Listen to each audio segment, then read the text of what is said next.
Alrighty, everybody. So I am changing out my charge pipe on my 2013 Genesis. Here's the stock, somewhat purposeful pipe, charge pipe, and here's the Synapse.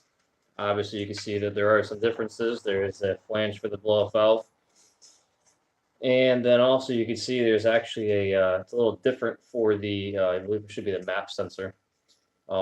See, it's the same idea, same bends. Obviously, the Synapse is a thinner gauge, but it is actually a larger pipe overall. Um, I like it.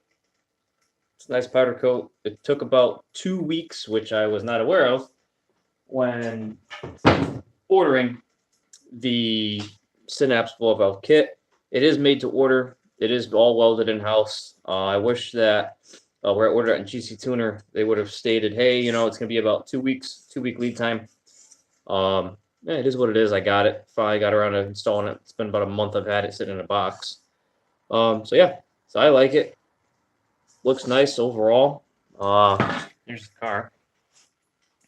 So I have to remove the boot, well, intercooler coupler for the throttle body still. Other than that, I'm getting ready to drop her in and call it a day. Here's the box of everything that it came with. Got your new coupler for the throttle body. You have your boost line hookup. There's straight and there's 90s in there for the push style fittings for the actual boost line itself. Even were nice and gave a T-clamp for the bottom, so you can get rid of that horrible, spring rated. And then here's the valve itself.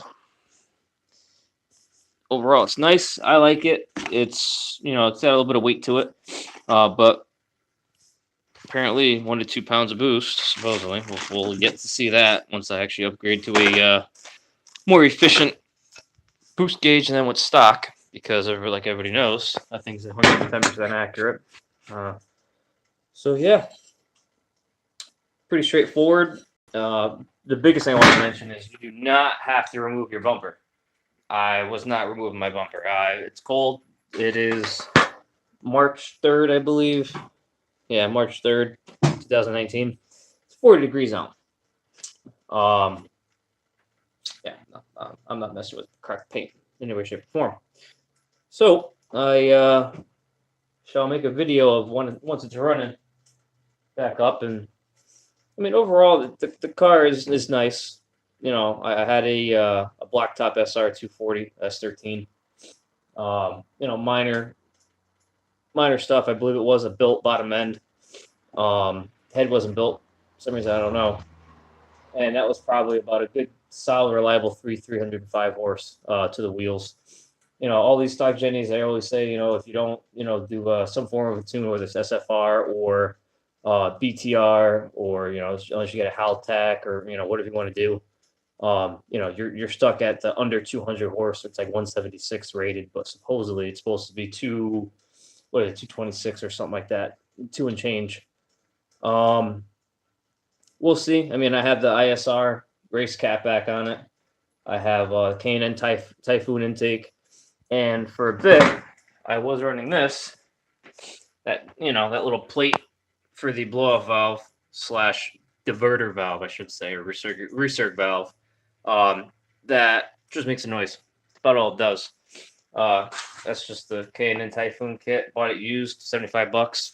The filter had like 10,000 miles on it or whatever. I'm not really worried too much. Anywho, more importantly, so I'll go ahead and I shall do the install on this. Common sense. I have to state this, no disrespect to anybody. You're obviously going to go ahead and mount the map sensor, but you're not going to put the blow valve on. You have probably that much space to work with, and once you have that valve mounted, it's going to come out to about here. Just trying to help make life easy for some people. Also, just want to mention these welds are very nice, as you can see. Very, very nice welds on everything. All the bends are nice and accurate. No crinkles. They definitely went the extra mile on every. And they also both have the actual. I don't necessarily want to call it the wrong thing, but It's got that hump for that catches onto the clamp, so that it's kind of like like a anti-pop, so say, when you're kicking in the boost, give or take. Granted, these only really push 15, 16 pounds if you're lucky, but you know, it is what it is. It's a nice car. I like it. I enjoy it. I have the Continental Contact Tactic Extremes. Just snowed here the other day. We're supposed to get about 8 inches to a foot today. Is it tomorrow? I drive. It's not an issue. All personal preference. Um, One other thing too I do want to mention is there's a big thing going around about how people were saying that you can't. Well, actually, I should say it's more along the lines that people were saying that you can't put LEDs or HIDs or whatever in these Genesises because of there being an issue with the draw, and then you have an issue with your Bluetooth or whatever. In my high beam, I have an H7 LED kit off of eBay, along with my low beam. I have a H7 LED, quote unquote, if you want to call it LED or HID. I think I paid like $13 a set, so I paid $26 for my headlights that are pretty decent, and especially with the cutoff being in the halogen headlight with the projector, I'm actually pretty satisfied with it. It's all, once again, all personal preference.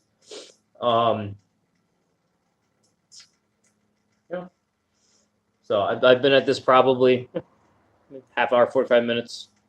A lot of people, different reviews, different sayings, different this, different that. The one thing I think I have fun with is running the boost line over. So I shall do that, and I will go ahead and continue.